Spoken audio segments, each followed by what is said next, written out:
This world that Allah created, He created it with certain laws. You have the laws of physics. Everyone sitting here is obeying the laws of physics. If you're sat on the ground, that's because gravity is pulling you down. If you can see, it's because the laws of the speed of light and the travel through substances and the laws of reflection, physical reflection, all of that's happening. Allah created those laws in the world around you so that this world works in harmony. That's physical laws, the laws of nature, let's call it. The natural law, let's call it. Now there's another group of laws that we don't learn about in school, we don't learn about in GCSEs, but these are also laws that Allah governs this earth. When Allah discusses these laws or He refers to them in the Quran, Allah subhanahu wa ta'ala calls them sunnatullah, the way of Allah, the pattern of Allah, the norm of Allah. Can anybody remind me of some ayahs where Allah describes His sunnah or His way of working? Sunnatullah.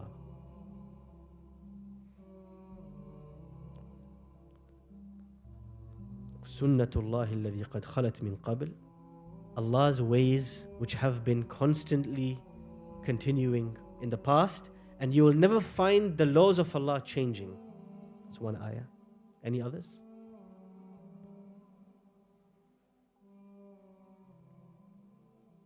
قد خلت من قبلكم سنن فسيروا في الأرض فانظروا كيف كان عاقبة المكذبين.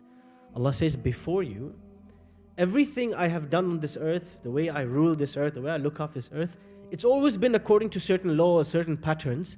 If you want to know what they are, just travel through the lands and see the ruins of previous empires and nations. Go and see the ruins of Ad and Thamud. What law is He referring to here? When He's saying, go and see the ruined lands, what promise, what law, what pattern is Allah subhanahu wa ta'ala talking about here? Right. Those who reject Allah and those who rebel against Allah, Allah has promised them destruction. This is a law of Allah. He always fulfills His promise. You want to know how it happened? Go and look at Ad. Go and look at Thamud. Go and look at the ruins of Mesopotamia, of the other pagan civilizations. Go and see the emptiness of those civilizations. None of it remains. This is one law, right? Often in the Quran, Allah subhanahu wa ta'ala shows us conditions. For example, Allah subhanahu wa ta'ala says, إِن تَنصُرُوا اللَّهَ يَنصُرْكُمْ وَيُثَبِّتْ أَقْدَامَكُمْ. If you stand up and support me, I will support you. This is a rule. Now it's a rule. If you support me, I'm going to support you. And I will give you firmness.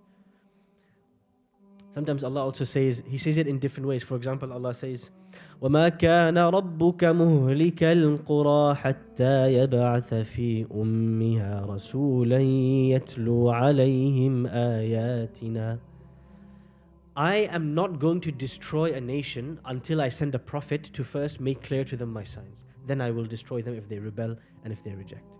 So He's setting up a pattern. He's setting up a rule, a system, a way of working. This is how I work. I don't do this until this happens first. This is not going to happen until this happens first. There's a pattern, there's a cycle.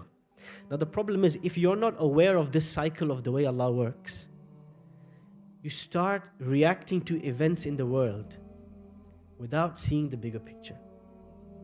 You start reacting to these events as though this is the only thing that's ever going to happen, and that's it. You've lost hope. For instance, one of the sunnahs of Allah, one of the patterns, the tests, the rules of Allah, it has to happen this way, is that victory or ease or success or support is never going to come until you go through a period of difficulty. That's one of the rules of Allah. Allah subhanahu wa ta'ala says in the Quran, أَمْ حَسِبْتُمْ أَن تُتْرَكُوا أَمْ حَسِبْتُمْ أَن تُتْرَكُوا ولما يعلم الله الذين جاهدوا منكم ولم يتخذوا من دون الله ولا رسوله ولا المؤمنين وَاللَّهُ خَبِيرٌ بِمَا تَعْمَلُونَ. Did you think that I was just going to leave you be, and Allah does not determine or expose? The believers are not all the same. There are slackers, people who are sitting and watching the telly. And there are hard workers. When they see injustice, they're standing up and doing something about it. Don't you think that before I give you victory, let's first see who's who? I need to filter the believers. That's my rule. I'm not going to give you victory until I first filter the believers. That's the rule of Allah. So how do I filter the believers? You go into a mine and you mine raw steel ore. This raw rock from the middle of the earth. How are you going to filter this rock and get the raw metal from it? You have to put it through fire. 1,200 degrees Celsius fire. That's how you filter it. That's the only way to filter the impurities and get the pure material. Allah subhanahu wa ta'ala is telling us, if you are going to be successful, if you're going to get my help and my support, I'm not going to give it to you until first I put you through the furnace.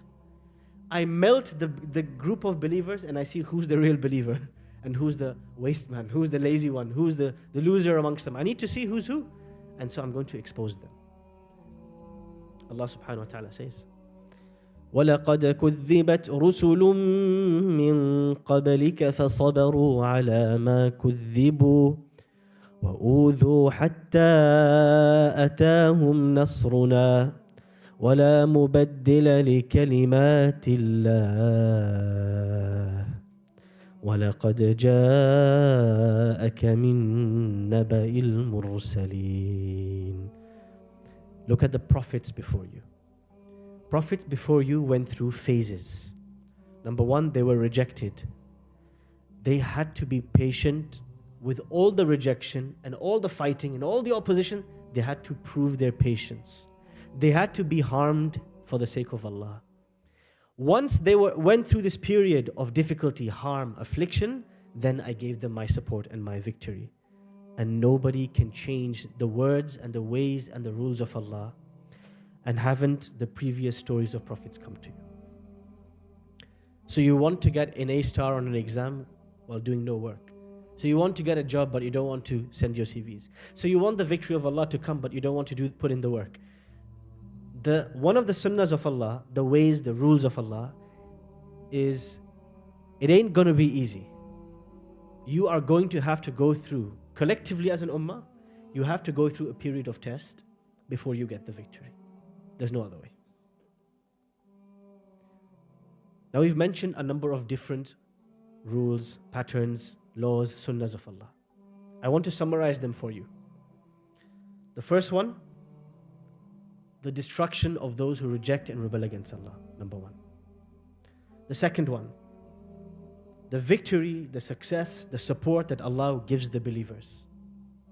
The third one, the sunnah of test, that the victory and the support and the good times will not come until a period of difficulty and test and hardship.